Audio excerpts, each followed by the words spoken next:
continent. Furthermore, the Second Ordinary Assembly of African Union Heads of States and Government adopted in 2003 the Protocol to the African Charter on Human and People's Rights on the Rights of Women in Africa. This historical protocol laid down a proper framework for the advancement of women's rights in Africa. Your Excellency, Mr. President, distinguished honorable members of Parliament, this year marks a defining moment on our continent's history in Africa in human rights. 2016 marks the 35th anniversary of the adoption of the African Charter in 1981. 2016 also marks the 30th anniversary of the entry into force of the African Charter in 1986. This year also marks the 29th anniversary of the operationalization of the African Commission in 1987 and the 10th anniversary of the operationalization of the Court.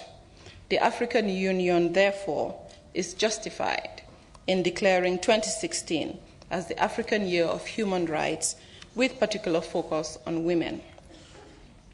As the African Union rightly puts it, 2016 is a chance for us to commemorate and celebrate the significant milestones in our continental human rights journey. It is an opportunity to tell our story, to showcase the African local human rights activities by Africans themselves, not only to raise awareness about the great work that we have been doing to uplift our communities, but also to inspire future generations to emulate innovative and exciting approaches to making a difference through human rights-based approaches. In declaring 2016 as the African Year of Human Rights, the AU deemed it fitting to lay a special emphasis on women's rights. This special emphasis became necessary due to the increasing plight of women on the African continent. Of course, the rights of women cannot be separated from the rights of the girl child. Discussions on women's rights in Africa have always tended to take the approach of narratives on the deplorable situation of women's rights, the broad inequality and vulnerability to gender-based violence. My discourse here today shall deviate from that narrative. Today, I want to talk about the progress made and the achievements attained by African women. This decade has seen an unprecedented increase in the number of girls getting access to quality education. On the business front, we are seeing a rising number of women at the helm of successful corporations, at the same time as more and more women are taking their seats on boards of corporations continent-wide. All around Africa, substantial progress had been made towards attaining the 30% goal of women in parliament. According to Interparliamentary Union, over the past 20 years, we have seen a steady increase in the percentage of women in parliaments across Africa, from 9.8% in 1995 to 14.5% in 2005 and 22.3% in 2015, putting Africa all across Africa.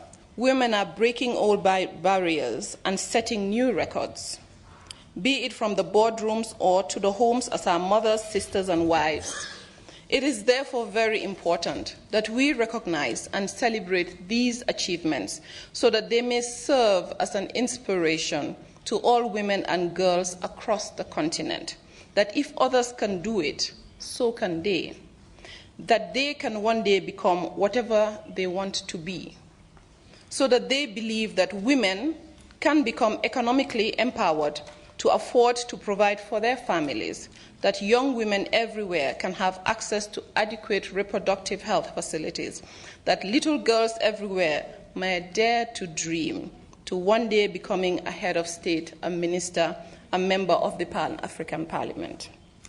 Your Excellency, Mr. President, while underscoring the progress made by women into these positions of power, we must also salute the women who are changing the continent, not from the boardrooms or from the office front, but those who are working hard on their farms in their villages to provide food for their families, the petty traders that form the backbone of our commercial sectors, to everyday women raising their kids and tending to their families.